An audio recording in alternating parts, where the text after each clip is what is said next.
Evangelho de João, capítulo 13, nós vamos ler a partir do verso 1.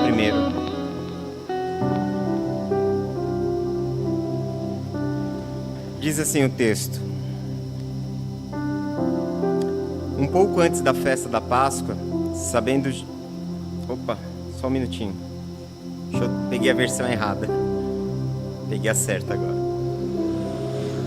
João, capítulo 13, diz assim: Um pouco antes da festa da Páscoa, sabendo Jesus que havia chegado o tempo em que deixaria este mundo e iria para o Pai, tendo amado os seus que estavam no mundo, amou-os até o fim. Estava sendo servido o jantar, e o diabo já havia induzido Judas Iscariotes, filho de Simão, a trair Jesus. Jesus sabia que o Pai havia colocado todas as coisas debaixo do seu poder, e que viera de Deus e estava voltando para Deus. Assim levantou-se da mesa, tirou sua capa e colocou uma toalha em volta da cintura. Depois disso, derramou água numa bacia e começou a lavar os pés dos seus discípulos, enxugando-os com a toalha que estava em sua cintura. Verso 6 diz assim: Chegou-se Simão Pedro, que lhe disse: Senhor, vais lavar os meus pés? Respondeu-lhe Jesus: Você não compreende agora o que estou fazendo a você. Mais tarde, porém, você entenderá. Disse Pedro: Não, nunca lavarás os meus pés. Jesus respondeu: Se eu não os lavar, você não terá parte comigo. Respondeu Simão Pedro: Então, Senhor, não apenas os meus pés, mas também as minhas mãos e a minha cabeça. Respondeu Jesus: Quem já se banhou precisa apenas lavar os pés. Todo o seu corpo está limpo. Vocês estão limpos, mas nem todos. Pois ele sabia quem iria traí-lo, e por isso disse que nem todos estavam limpos. Quando terminou de lavar-lhes os pés, Jesus tornou a vestir a sua capa, voltou ao seu lugar. Então lhes perguntou: Vocês entendem o que eu fiz a vocês? Vocês me chamam mestre e senhor, e com razão, pois eu o sou. Pois bem, se eu, sendo senhor e mestre de vocês, lavei os seus pés, vocês também devem lavar os pés uns dos outros. Eu dei o exemplo para que vocês façam como lhes fiz. Digo verdadeiramente que nenhum escravo é maior do que o seu senhor, como também nenhum mensageiro é maior do que aquele que o enviou. Versículo 17, que é o último que nós vamos ler. Agora que vocês sabem estas coisas, felizes serão se a praticarem. Amém?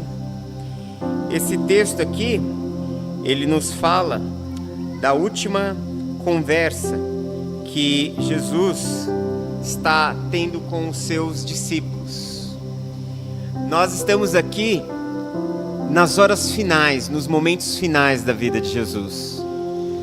Daqui a algumas horas, Jesus ele vai para o jardim do Getsêmani, e logo mais ele será preso, ele passará por tortura, ele passará por julgamento, e ele será morto, de forma cruel, de forma extremamente dolorosa, de forma intensa.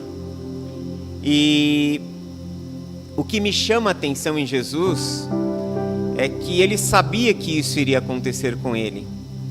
Ele resolve celebrar este momento com os discípulos, sabendo que logo mais tudo isso iria lhe acontecer. E o que nós vamos perceber? Normalmente, se nós soubéssemos, quanto nós iríamos viver, ou se imaginássemos que os nossos dias estariam contados, qual será a reação que nós teríamos,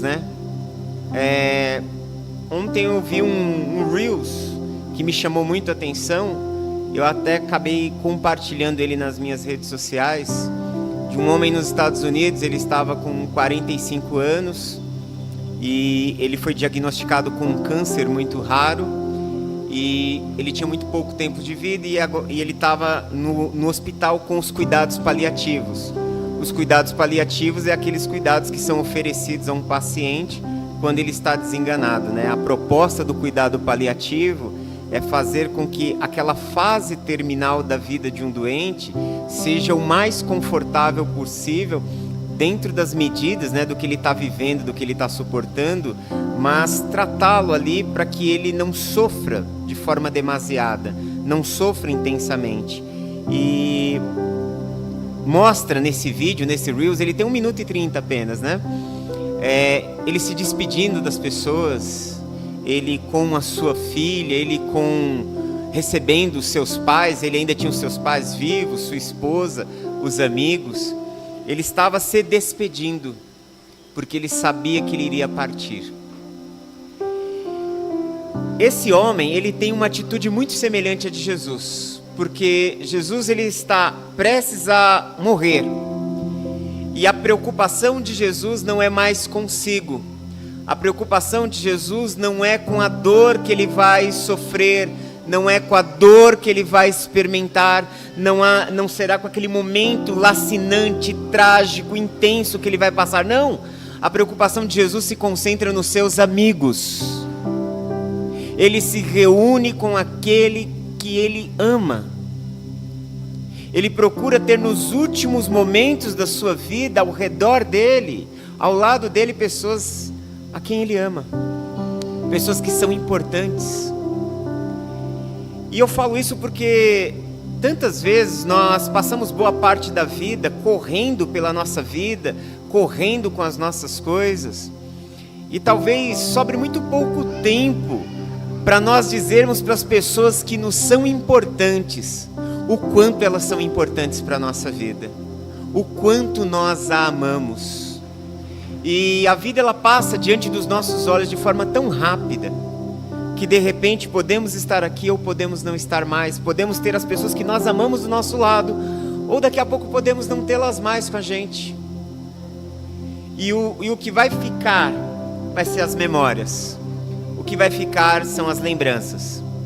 Eu costumo dizer para as pessoas que as pessoas a quem amamos, elas não desaparecem da nossa vida, elas não morrem, elas permanecem vivas nas nossas lembranças, nos nossos sentimentos. Mas é importante nós valorizarmos o tempo. Diz o Rubem Alves no seu livro, né, que por sinal tem esse mesmo título, o livro do Rubem Alves chama Tempus Fugit, um livro maravilhoso que ele fala como o tempo passa, como o tempo ele foge diante dos nossos olhos. Ele usa o exemplo até do ipê amarelo, ele fala que o ipê amarelo é uma flor tão bonita, né? Quem já teve a oportunidade de olhar aquelas árvores com o ipê amarelo ali, elas ficam muito belas, principalmente na minha rua, logo na esquina tem um ipê desses. E o Rubem Alves, ele fala, elas são tão lindas, só que elas duram, o tempo de vida delas é muito curto.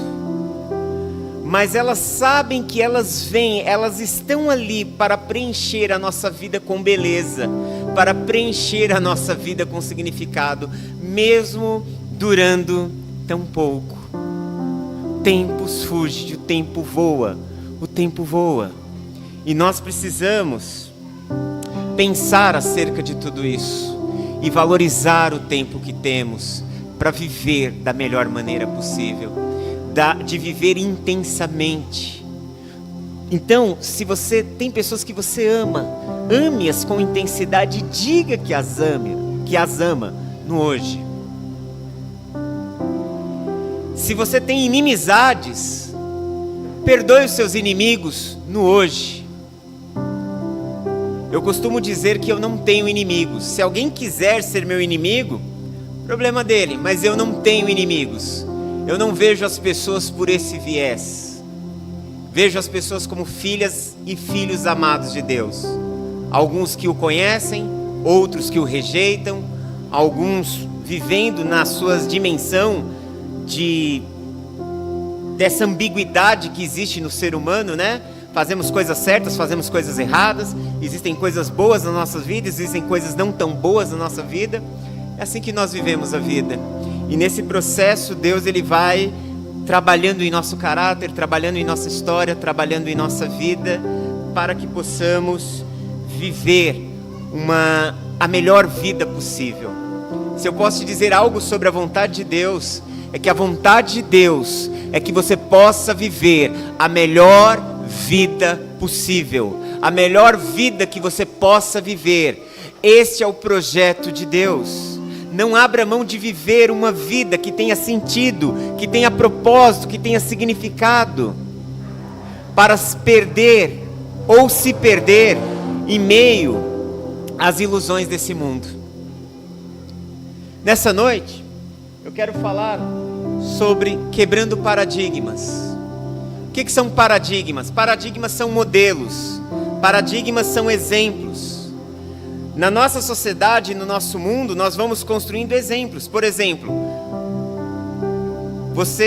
talvez existem pessoas que você admira, existem profissionais que você admira, existem esportistas, atletas que você admira. Como cristão, talvez existem pastores, pregadores que você admira, existem músicos que você admira, existem pessoas que você admira na sua vida. E normalmente as pessoas que nós nutrimos uma admiração, essas pessoas nós tomamos elas como exemplo para as nossas vidas. Elas se tornam um modelo, elas se tornam uma referência. Isso é um paradigma, é um modelo que nós seguimos. Por exemplo, na nossa cultura brasileira, a nossa cultura são de pessoas mais acaloradas, são de pessoas que conversam, apertam as mãos, dão um abraço. Creio que você chegou aqui nesse ambiente, você abraçou alguém, você deu um aperto de mão em alguém. Diferente, por exemplo, de uma cultura oriental, onde as pessoas não se tocam umas nas outras, né? Numa cultura japonesa ou numa cultura chinesa, embora a China ela tenha mudado muito nas últimas décadas. Mas as culturas, por exemplo, do Oriente Antigo, normalmente se saudam com a cabeça, se cumprimentam com uma leve inclinação da cabeça. É o que? Um paradigma, é um modelo, é uma forma que se segue. E por que eu quero falar sobre quebrar paradigmas?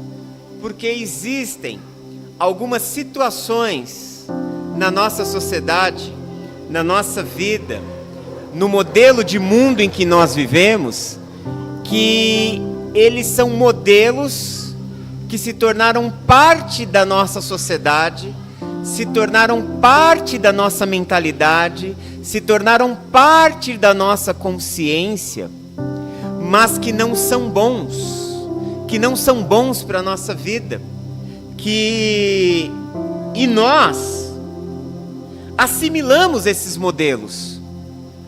A cultura exerce uma força e um poder muito grande sobre a gente. Quando o apóstolo Paulo ele fala que a nossa guerra, a nossa luta espiritual não é contra a carne, não é contra o sangue, mas contra principados, potestades, forças espirituais, ele está falando de uma guerra invisível. Ele não está falando daquela ação espiritual que uma pessoa fica endemoniada, alguém vai lá, ora por ela, expulsa a pessoa, liberta. Não, ele está falando de uma força muito sensível, de uma força invisível, e que essa força ganha muito poder na cultura, na sociedade, no modo como as pessoas vivem. E ele fala que o cristão, ele vai precisar lutar, ele vai precisar prevalecer contra estas ações que atuam de forma invisível na cultura e na nossa sociedade. Por isso, quando você olha para as peças da armadura, ele fala de um capacete, de uma couraça, que é uma proteção para o peito, para o corpo, de um cinto, de calçados, de escudo, e você só vai ver uma arma de ataque, uma espada. A maior parte do equipamento do soldado é de defesa. Por quê? Porque na nossa guerra, no nosso confronto diário, nós temos muito mais a responsabilidade de resistir do que de atacar. Nós precisamos muito mais prevalecer e permanecer firme diante deste mundo, diante da cultura, diante de tudo aquilo que ela nos impõe. E esse texto aqui, ele nos apresenta duas situações. Ele nos apresenta alguns problemas que nós encontramos na nossa cultura e que aos poucos nós podemos estar assimilando eles em nossa vida, mas também esse texto nos sugere respostas de como podemos lidar com esses problemas. E o primeiro problema que esse texto nos coloca é que nós vivemos numa sociedade onde normalmente nós queremos ser servidos. Nós vivemos numa sociedade onde tudo está sendo construído para sermos servidos, para que nós possamos receber prazer. Você pode ver que nós evoluímos do homem que caçava para ter o seu alimento, do homem primitivo que vivia em cavernas, que tinham que caçar e muitas vezes o animal fugia e ele tinha que ter uma luta intensa para caçar, para ter aquele alimento. Passamos do homem que caçava para pedirmos alimento pelo nosso smartphone. Você tem um aplicativo do iFood, você pede o que você quiser, você não precisa nem cozinhar mais, você não precisa caçar, você não precisa cozinhar, você não precisa industrializar, você apenas vai pedir e vai receber prontinho, quentinho na sua casa. E às vezes ainda, dependendo da loja, com alguns brindes ainda. E rápido. Então isso nos mostra o quê? Que, lógico, a vida melhorou radicalmente. Já pensou se todos nós, olha o tanto de habitantes que tem no planeta, 8 bilhões e meio de habitantes, tivesse que caçar? Não ia ter animal suficiente. Íamos começar a comer seres humanos. Iríamos virar antropófagos. Iríamos começar a entrar nessa... E isso seria um caos. Coisa de filme de terror, de série da Netflix, entendeu? Então a nossa vida mudou radicalmente. Porém, isso foi fazendo com que um certo comodismo tomasse conta da nossa mente, do nosso coração. E esse comodismo faz com que nós sempre queiramos ser servidos. Nós queremos sempre que alguém faça algo por nós. E o que nós começamos a fazer com isso?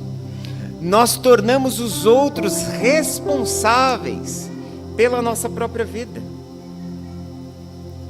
Nós queremos as coisas, mas via de regra nós não queremos fazer coisas. Nós queremos que elas sejam feitas, que elas sejam nos dadas. Antes de vir para cá, eu fui pastor de uma comunidade onde a maioria eram jovens. Eu comecei a caminhar com alguns, eram crianças, outros adolescentes, e outros se tornaram jovens. E muitos se casaram, muitos jovens se conheceram ali, se casaram e foram viver a vida de casado. E normalmente, este é um paradigma, esse é um modelo da nossa cultura. Via de regra, os meninos, os homens são criados recebendo as coisas nas mãos. Via de regra, na nossa cultura, que é uma cultura patriarcal, ela é muito centrada e polarizada sobre os homens. Então, desde a antiguidade, você tem o homem lá como patrono, como senhor, e a esposa acaba assumindo o papel de ser a serva. Que este não é exatamente o papel bíblico, porque quando se fala em submissão, no texto do Novo Testamento, quando Paulo fala de submissão, ele não está falando nesse sentido, ele não está falando nesse aspecto. Eu também não estou aqui para levantar a bandeira do feminismo. Eu estou aqui para mostrar como Deus nos criou. Quando Deus cria o ser humano em Gênesis capítulo 1, ele diz assim: não é bom que o homem viva ou esteja sozinho. Far-lhe-ei uma companheira que lhe seja adjuntora. Nós temos uma frase enorme, principalmente na Bíblia Corrigida de Almeida: uma companheira que lhe seja por adjuntora. E essa é a tradução de uma pequena palavra em hebraico, que é kenegdo. Kenegdo, uma pequena palavra, foi traduzido assim pelos nossos tradutores, né? Aqui no Brasil. E não só no Brasil, em muitas outras traduções da Bíblia. E na verdade, o termo kenegdo em hebraico, ele deve ser traduzido da seguinte forma: farei alguém de frente com ele. Não é bom que o homem esteja só, farei alguém que faça frente com ele. O que é fazer frente? O que é o sentido dessa palavra que talvez, se fosse traduzido assim, talvez a gente não entenderia. Por isso os tradutores, eles tiveram que fazer o que? Amplificar o sentido da palavra. Quer dizer que Deus está construindo e criando alguém para o homem que fosse igual a ele, que vivesse em pé, de igualdade, de frente, significa que eles têm a mesma estatura, que eles têm a mesma estatura no sentido de que eles têm as mesmas capacidades, eles têm o mesmo conceito de dignidade, que ambos são iguais. E fazer frente implica duas coisas, dizem os rabinos: que a mulher, ela se torna na vida do homem a sua companheira, ela se torna a sua ajudadora, ela se torna a sua parceira, ela se torna aquela pessoa que vai andar lado a lado com você. E se você fizer as coisas certas, ela vai estar ao seu lado para te completar. E aí os rabinos dizem: mas se você pisar na bola, ela vai estar diante de você para te confrontar. E essa mesma palavra, o salmista usa, ele pega esse mesmo termo kenegdo e aplica com o sentido de escudo. Quando você lê muitas vezes em alguns salmos que Deus se coloca como escudo, Deus se coloca como um ajudador do povo de Israel, como Deus se coloca como aquele que vai salvar, auxiliar Israel, essa mesma palavra é usada, kenegdo. Então isso amplia o sentido da palavra para nos dizer que, em certo sentido, as esposas são os escudos dos maridos, lhes completam, lhes são auxiliadores, são aquelas que lhe estendem a mão para ajudá-lo. Esse é o propósito de Deus, cooperação mútua. A mulher entrar num estado de submissão ou escravidão ao marido é consequência da queda. Quando você chega lá em Gênesis 3, e aí Deus começa como um juiz a lançar as sentenças, tem uma sentença para o homem, uma sentença para a serpente e uma sentença para a mulher. E a sentença para a mulher é qual? Você vai dar à luz com profundas dores de parto, com profundas dores, e o sentido ali não é só as dores de dar à luz, é as dores de criar um filho. Criar um filho vai gerar nas mães dores. Você pode ver que as mães sentem muito mais dores na criação do filho do que os pais. Você vê que para a mãe não é só esse elo de ter saído de dentro, mas há um elo emocional, há um vínculo muito forte. E normalmente os filhos se tornam uma preocupação maior para as mães do que para os pais. O filho demorou a chegar em casa, a mãe está lá aflita, o pai está lá cuidando das coisas dele, cuidando dos afazeres. Mas as mães, elas têm essa coisa, né? Têm aquele sentimento, aquela coisa intrínseca com o filho, porque não era para ser assim. Esse foi um juízo de Deus: você terá o filho com dores. E o segundo juízo de Deus sobre a mulher foi: você será arrastada para o seu marido, ele te governará, ele te dominará.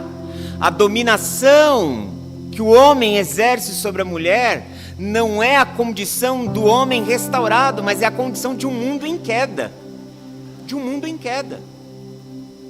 Agora, em Cristo, novamente somos restaurados, somos colocados na mesma condição, na condição de dignidade, na condição de sermos iguais, de sermos uma parte que completa o outro.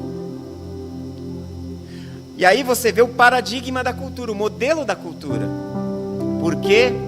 Porque os homens têm a prioridade dentro do lar. As meninas aprendem desde cedo com as suas mães a cuidarem da casa. Os meninos podem sair para jogar bola. E aí, quando chegam no momento de construir o relacionamento, e hoje as pessoas, elas amadurecem na idade, mas não amadurecem psicologicamente, o que acontece?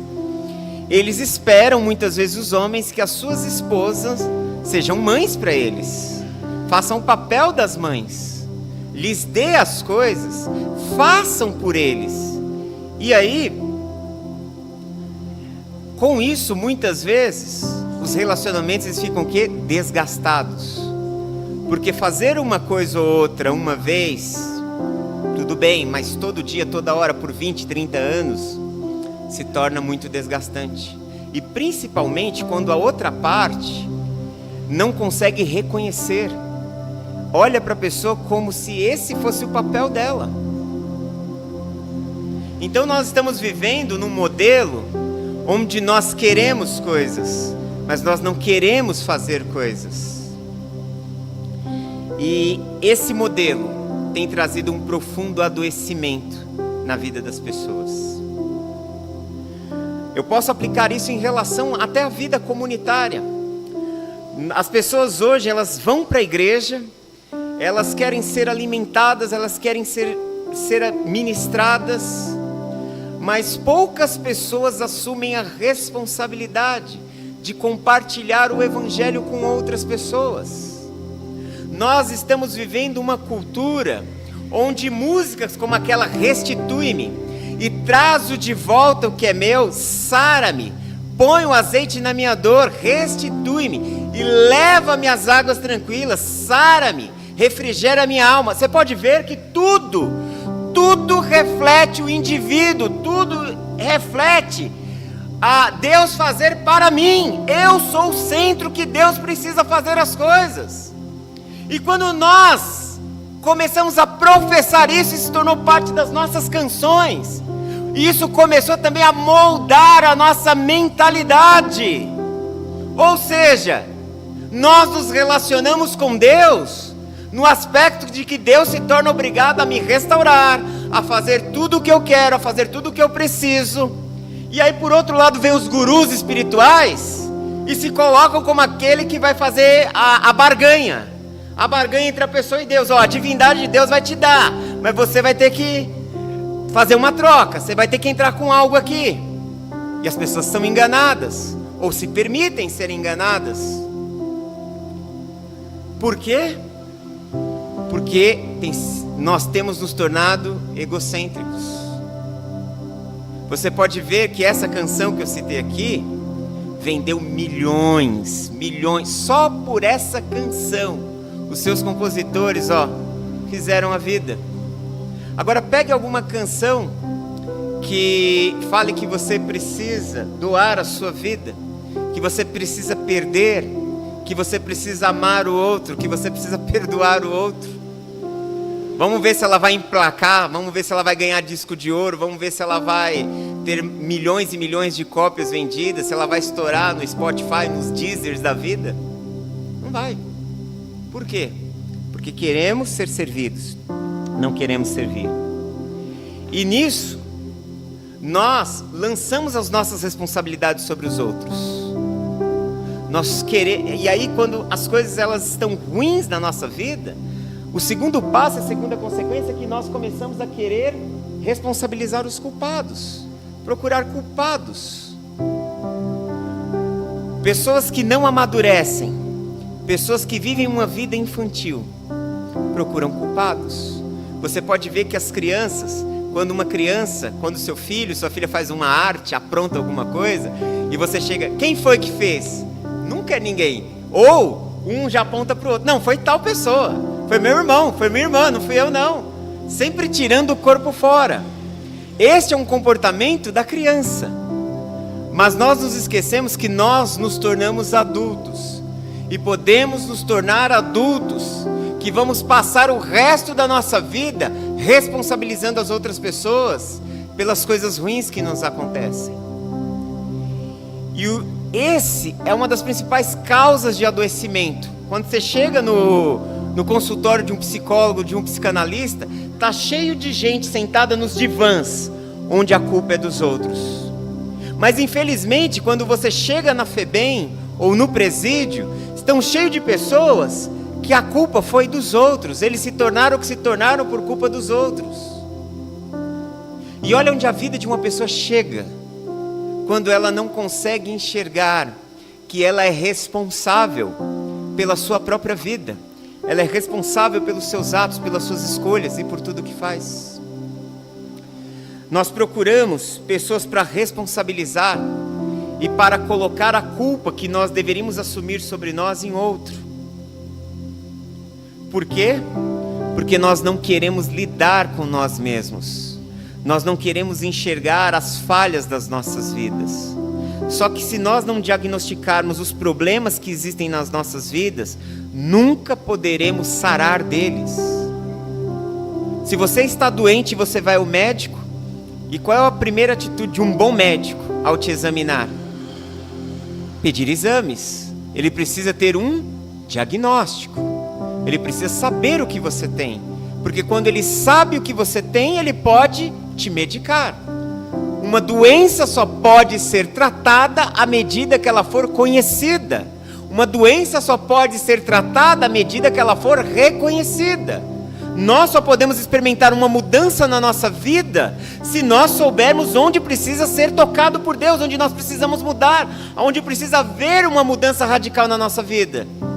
Do contrário, nós não caminhamos, nós paralisamos no tempo, e aí nós vamos procurar culpados, e muitas vezes culpamos a Deus. Culpamos a Deus porque as suas promessas não se cumprem em nossas vidas, culpamos a Deus porque as coisas não mudam, culpamos a Deus porque a nossa vida não anda. Mas será que a culpa é de Deus? Ou será que nós colocamos pedras no nosso caminho e levantamos um muro diante de nós, e agora a gente não pode avançar porque nós construímos uma muralha na nossa frente? E agora, para eu poder continuar, eu vou ter que derrubá-la. Eu vou ter que derrubá-la para eu poder seguir. Então eu preciso entender a responsabilidade que eu tenho sobre a minha própria vida. E o terceiro problema é que muitas vezes, diante de tudo isso, nós nos tornamos consumidores ávidos, queremos que as coisas sejam feitas por nós, nós buscamos culpar as outras pessoas, e nós, normalmente, tudo que nós adquirimos, seja por meio de aprendizado, nós fazemos isso só em prol de nós mesmos. Tudo que nós vamos conquistando na nossa vida, nós concentramos todas as coisas em nós mesmos, é como se fosse um fim em nós mesmos. Você já percebeu? Eu estava ouvindo um filósofo falando, desses filósofos do YouTube famosos hoje, né? Nós temos três grandes filósofos aí, que são os filósofos pop do momento, né? O Mário Sérgio Cortella, que por sinal é cristão, o Leandro Carnal e o Luiz Felipe Pondé. Não lembro quem foi. Um deles diz que nós nunca encontramos uma juventude tão vazia de propósito como a nossa. Nós falamos tanto sobre propósito, né? Tem um livro que fez muito sucesso, vendeu horrores nos Estados Unidos e no Brasil, chamado Uma Vida com Propósito, do pastor Rick Warren. Nós fazemos campanhas sobre propósito, nós usamos uma frasezinha que virou clichê: suporte o processo para chegar no propósito, né? Mas nós somos uma das gerações onde menos as pessoas têm um propósito existencial para a vida. Quando alguém está na escola hoje, no ensino médio, ela quer aprender uma profissão visando somente a sua própria vida. Ela quer ter uma profissão para que ela receba um bom dinheiro, receba um bom salário, para que ela possa ter uma qualidade de vida melhor, para que ela possa casar, para que ela possa comprar, e abrindo um parênteses nesse comprar, começar um processo de monte de dívidas infindáveis, que alguns infelizmente vão morrer e não vão conseguir quitar todas as dívidas, porque é para isso que a cultura nos empurra, para que a gente pense somente em nós mesmos. Dificilmente você vai encontrar pessoas sonhando em ter algo que possa beneficiar a vida do outro. Dificilmente você vai ver alguém que está trabalhando ou que procura algo onde ele não vai apenas se realizar como pessoa, mas que ele vai transformar a vida do outro, ele vai fazer algo que deixe a vida do outro melhor. E muitas vezes nós podemos fazer isso com a nossa própria profissão. A própria profissão que você trabalha, aonde você está nesse momento, ela não serve apenas para você trazer o pão para dentro de casa. Lógico, esse é o primeiro propósito, de você trazer o pão para sua casa. Mas você precisa começar a enxergar a sua profissão como algo que pode melhorar a vida de outra pessoa, como algo que pode colocar mais sentido e mais significado na vida de outra pessoa. E quando você começar a olhar para a sua profissão com esses olhos, até mesmo o seu sentimento em relação ao seu trabalho vai mudar. Porque via de regra, na maior parte do tempo, nós estamos inconformados com as coisas que fazemos. E esse é um outro problema. Por que você está inconformado ou por que você não gosta do que você faz? Na verdade, nós deveríamos caminhar para fazer aquilo que nós gostaríamos de fazer.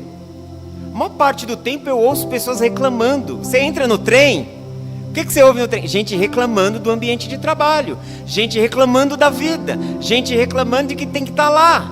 Isso porque ele tem um trabalho, ele vai ter o salário dele. Ele nem consegue pensar no que está desempregado, com os filhos lá passando fome. Para você ver a dimensão da nossa ingratidão muitas vezes. Mas por que está no trabalho que não gosta? Poderia estar no trabalho que gosta. Poderia estar fazendo naquilo que ele se realiza como pessoa. Então nós precisamos repensar muito a nossa vida e a nossa caminhada. E entender que Deus me colocou aqui nesse mundo e Deus colocou você nesse mundo para cumprir uma missão. E que, claro, Ele vai te abençoar. Ele vai construir a sua vida e a sua história. Mas que aquilo que você faz possa melhorar a vida do outro. Quando você tem a intenção de melhorar a vida do outro com o que você faz, automaticamente a sua começa a melhorar também. Automaticamente a sua começa a mudar também. Nós precisamos desconstruir esses modelos, que são modelos da cultura, da sociedade, e que nos impedem de viver a bênção de Deus sobre a nossa vida. Nos impedem de crescer e de viver uma transformação pessoal em nossa história. Bom, eu apresentei aqui os problemas da nossa sociedade, dos nossos dias. E agora eu quero apresentar quais são as respostas que esse texto que nós lemos aqui nos traz. A primeira resposta, você vê no início do texto, quando você vê que Jesus, Ele toma a iniciativa de lavar os pés dos discípulos. Ele convida os discípulos para celebrar a ceia. Eles estavam celebrando a Páscoa judaica. E normalmente há uma discordância entre comentaristas e estudiosos. Alguns dizem que eram aquelas mesas orientais do Oriente Antigo, onde as pessoas elas quase que sentavam nessas mesas e ficavam com os pés para fora. Há outros que comentem que já fossem mesas nos padrões romanos, né? Já que a cultura de Israel já estava muito invadida pela cultura romana, então seriam mesas normais. Porém, o que chama a atenção é a atitude de Jesus de ir lavar os pés. Porque normalmente, quem lavava o pé de um anfitrião, de um convidado, era o escravo. Na cultura antiga, se eu convido você para vir à minha casa, para participar de uma refeição ou de uma festa, o meu escravo ele vai limpar os seus pés, ele vai trazer água. Era uma função de escravos. Aqui você está vendo Jesus que é o mestre, sendo o mestre, e o mestre, um mestre em Israel, ele era servido pelos seus alunos. Uma das formas do aluno pagar o professor era servindo a ele. Tanto que naquela cultura, naqueles dias, os professores ensinavam sentados numa cadeira e os alunos ficavam no chão sentados. E Jesus inverte. Ele se dobra e assume um papel de escravo.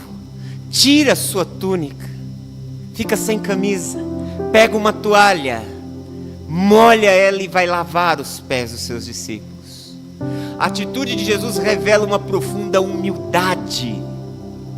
Uma profunda humildade. E a humildade ela revela a grandeza de um ser humano. O apóstolo Paulo diz em Filipenses capítulo 2, ele diz: considerem os outros superiores a você. Aonde que na nossa sociedade nós vamos considerar os outros superiores a nós? Sendo que nós vivemos numa sociedade onde as pessoas querem ser servidas, numa sociedade competitiva. A palavra-chave da nossa cultura é competição. Você está lá trabalhando na sua empresa e você quer um cargo que mais outras pessoas também querem. Você está fazendo uma determinada coisa e os outros também querem. E em todo o tempo, você vê isso no trânsito. Abriu um espaçozinho, você quer passar com o carro, o cara quer passar com a moto, outro cara quer entrar. Todo mundo quer ter o primeiro lugar. Todo mundo quer ser o primeiro em tudo.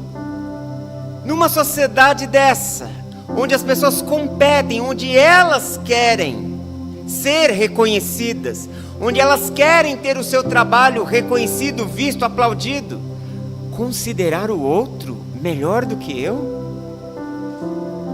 Parece algo impossível. Só que Paulo, ele gerou um problema nesse texto de Filipenses capítulo 2, porque ele resolve usar um modelo, ele resolve usar um paradigma, ele resolve usar um exemplo. E quem é o exemplo que ele resolve usar? Jesus. Aí não dá.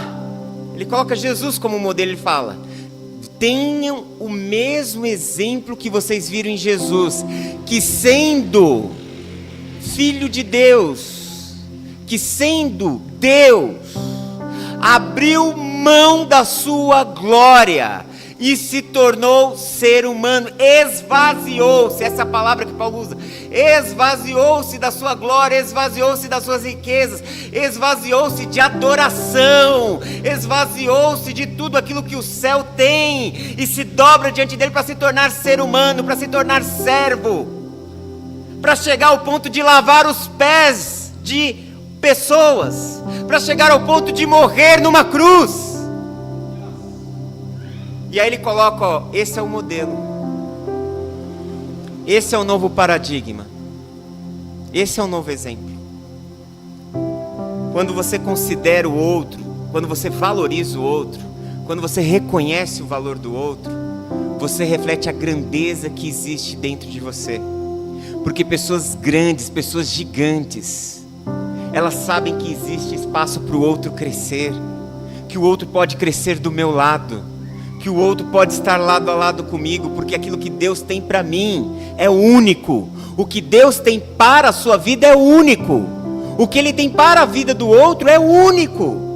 Então não se preocupe em viver num ambiente de competição. Apenas coloque o seu coração em Deus, apenas continue fazendo o seu trabalho, apenas continue dando o melhor de si, porque o que Deus tem para você é único. Todos podem crescer ao seu lado. Todos podem. Se a gente tirar esse sentimento do nosso coração, você vai caminhar muito mais rápido, porque você vai caminhar muito mais leve, porque o sentimento de competição é um fardo que a gente carrega na nossa vida. Eu vi isso na experiência de muitos músicos, muitos instrumentistas. Eu conheci muito cara que ele vive se comparando com outros músicos, e aí ele perde a sua evolução. Gente, você está competindo só com você mesmo. Se você pensar que você tem que superar você mesmo, acabou. Quando eu olho, por exemplo, para o Lionel Messi, 8 bolas de ouro, tudo bem que algumas eu não concordo dele ter recebido, mas se você compara ele com o Cristiano Ronaldo, em várias entregas da bola de ouro, você olha para os olhos do Cristiano Ronaldo nessas entregas, e você vê aquele desejo de competição. E todas as vezes que o Léo recebeu a bola de ouro, ele estava ali fervendo, porque o sentimento de competição é muito grande. Fez dele um grande atleta? Fez, claro que fez. Mas se você olhar para o Messi, ele é o cara que ele só tem um adversário, ele mesmo. E ele foi se superando, porque ele não estava competindo com os outros, ele estava fazendo o melhor dele dentro das possibilidades dele, e o melhor dele dentro das possibilidades dele fez dele um campeão. Se nós procurarmos fazer o melhor dentro das nossas possibilidades, nós iremos crescer de forma abundante sobre as nossas vidas. Segundo lugar, o perdão nos leva à cura. Ao invés de nós ficarmos procurando os culpados, duas atitudes precisam se tornar parte da nossa vida: arrependimento. Eu preciso entender que eu errei, e diante do que eu errei, o que eu posso consertar, eu vou consertar. E o que eu não puder mais consertar, vai servir de aprendizado para que eu não repita mais. É isso. Da parte de Deus, desde o dia que Jesus morreu na cruz, você recebeu todo o perdão. O perdão que Jesus trouxe sobre a sua vida, cobre todos os seus pecados, cobre os pecados de ontem, cobre os pecados de hoje, cobre os pecados que você vai cometer e que eu vou cometer no amanhã. O perdão dele já nos alcançou. Isso é o sentido de ser justificados, é ser absolvidos, é ser livres de toda culpa. E esse é um resultado da obra de Cristo na cruz. Porém, o que eu tenho que fazer é aprender com os meus erros, mudar o que eu posso mudar aquela situação. Se eu feri alguém, se eu machuquei alguém, eu posso ir até ela, pedir perdão e reconciliar. Eu devo fazer isso, me reconciliar, acertar as coisas. Se o outro não quiser, paciência, mas eu tenho que tomar a iniciativa. E aquilo que não dá para ser mudado está nas mãos de Deus, e eu vou aprender a não fazer mais da mesma forma. Mas também a gente precisa ter um sentimento perdoador, porque muitas vezes nós estamos caminhando na vida com essa consciência de que o outro me feriu, de que o outro trouxe peso sobre a minha vida, e você quer carregar as dores do passado, você quer carregar as pessoas como se elas fossem as suas inimigas. Não, você não deve viver mais assim.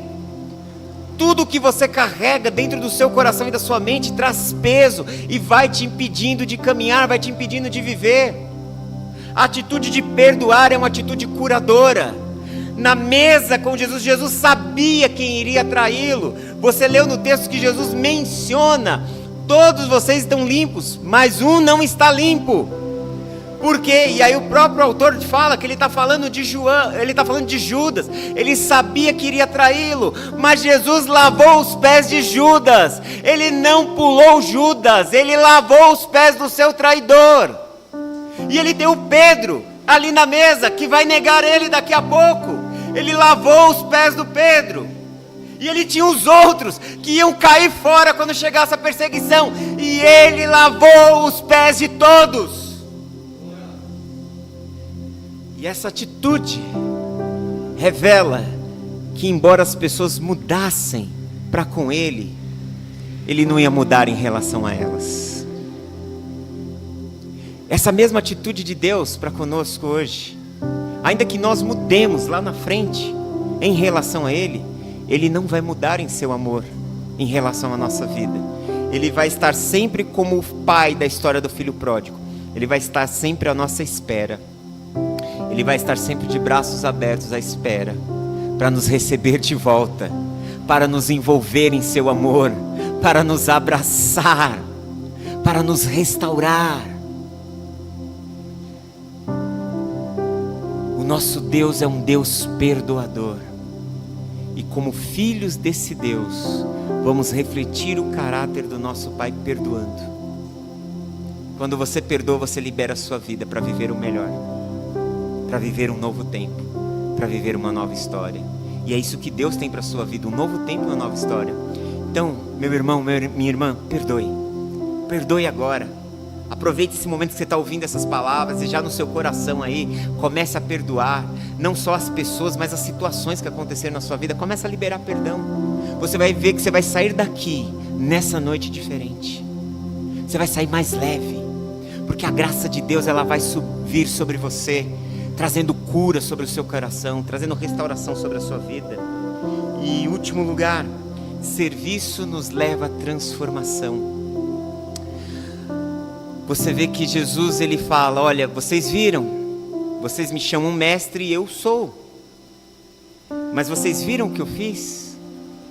Jesus, ele aproveitou como um exímio mestre, não só para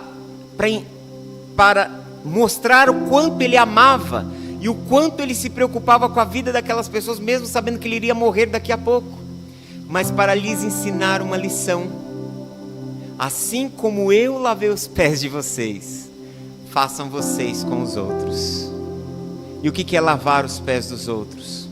É ter uma atitude de serviço, é estar disponível para estender a mão, é estar disponível para ajudar, é você olhar para uma pessoa que está ali convivendo com você e você vê que ela não está bem, você fala, meu, tá tudo bem? Precisa de alguma coisa? Pode te ajudar em alguma coisa? Sabe, muitas vezes as pessoas conversam comigo, principalmente ali no WhatsApp, e eu vou lá e pergunto, e como é que você tá? Tá tudo bem e tal? Daqui a pouco, um ou outro começa a abrir o coração, começa a falar das situações que eles estão passando, vivenciando, e eu não posso fazer nada por eles, mas eu ouço, mesmo numa rede social onde você está escrevendo, teclando, eu os ouço, eu oro, e muitas vezes alguém diz, poxa, ainda bem, obrigado por me ouvir. Quantas vezes eu não ouvi isso na minha vida? Obrigado por me ouvir. Às vezes as pessoas elas não estão te procurando para que você dê uma resposta para elas, mas elas precisam de alguém que elas possam abrir o coração, derramar a alma, e só em você prestar os seus ouvidos, você já se tornou curador e ajudador na vida daquela pessoa. Você já serviu para melhorar o dia dela. Você já foi um reflexo de Jesus na vida dela. Você já refletiu o rosto de Jesus para aquela pessoa. Você já sinalizou o reino de Deus num simples gesto. Então o serviço ele nos leva a uma transformação. Há duas transformações, na verdade. Há uma transformação pessoal, porque quanto mais eu sirvo, quanto mais eu dou, quanto mais eu libero, mais eu abro espaço na minha vida para que Deus doe para mim. Quanto mais eu sou capaz de dar, mais eu abro espaço na minha vida para que eu possa receber de Deus. E tudo aquilo que você dá em nome de Jesus, você recebe de Deus. Deus não fica devendo nada para ninguém. O Eterno não é devedor de ninguém. Quando você tem um gesto de generosidade em ajudar fisicamente, financeiramente, o Senhor vai te recompensar. Porque tudo que nós fazemos em nome de Jesus são sementes. O apóstolo Paulo fala isso em 2 Coríntios, capítulo 9, a partir do verso 6. Que o que nós fazemos fisicamente são sementes, e Deus trará uma colheita sobre as nossas vidas. Então faça. Ainda que os homens não reconheçam, ainda que você não receba aplausos, ainda que não te dê nenhum aperto de mão, ainda que tenha uma atitude que é muito comum nas pessoas, da gente ajudar, e ao invés de receber obrigado, muitas vezes recebe punhalada nas costas, ainda recebe maus tratos. Faça como sendo a sua missão diante de Deus. Faça porque você é um servo de Deus. Faça porque você ama Jesus. Faça porque você sabe que você fazendo, a glória de Deus ela estará sobre a sua vida. E para concluirmos, eu quero deixar esses 2 pontos: servir acima e antes de ser servido. Que nós possamos dar o primeiro passo em servir. Porque quando a gente toma a iniciativa, nós começamos a atrair o bem sobre as nossas vidas. E em segundo lugar, perdoar como um caminho para uma nova vida. Que a cultura do perdão possa estar derramada sobre a sua vida e seu coração nessa noite, amém? Queria que você fechasse os seus olhos, inclinasse a sua cabeça, e eu quero orar com você e por você. Pai, nós queremos apresentar as nossas vidas diante de Ti nessa noite. Quero apresentar a vida do Teu povo, Senhor, diante da Tua presença. Quero Te pedir, ó Pai, a Tua visitação, Teu toque, Senhor, sobre as nossas feridas, sobre as nossas dores. E que esses paradigmas, esses modelos, essas construções que por muito tempo estiveram sobre as nossas vidas como um legado da nossa cultura, como um legado dos nossos pais, como um legado do nosso sistema educacional, como tantas heranças, que na verdade elas não são boas heranças, são heranças más, que hoje elas possam ser quebradas sobre as nossas vidas, e que hoje possa ser construído em nós um novo modelo, um modelo no exemplo de Jesus, um modelo onde a nossa referência é o nosso Mestre, Senhor. Vem sobre nós com a Tua misericórdia e a Tua graça. Restaura-nos, levanta-nos, cura-nos, libera-nos. Pai, aquele que carrega o peso, Senhor, de sentimentos, de mágoas, de feridas, que hoje possa liberar o perdão e que possa sair daqui liberado, restaurado, que todo o peso que estava sobre os seus ombros seja retirado agora, em nome de Jesus. Que todo o fardo que você carregava seja retirado agora, que toda a corrente que te prendia seja quebrada agora, em nome de Jesus. Que você possa caminhar para um novo tempo, para uma nova vida, para uma nova realidade, para uma nova história. Que você possa viver um tempo novo sobre a sua vida. Eu te abençoo e te libero para caminhar em novos passos, para viver uma nova realidade, para viver uma nova história. Ore xere canterebarás, ore candarabasore canterebarás, ore candarás. Em nome de Jesus, um novo tempo, um novo caminho, uma nova realidade sobre a tua vida e sobre a tua casa, e todo lugar de vergonha se transformará em dupla honra sobre a sua vida. Eu te abençoo, em nome de Jesus. Ore,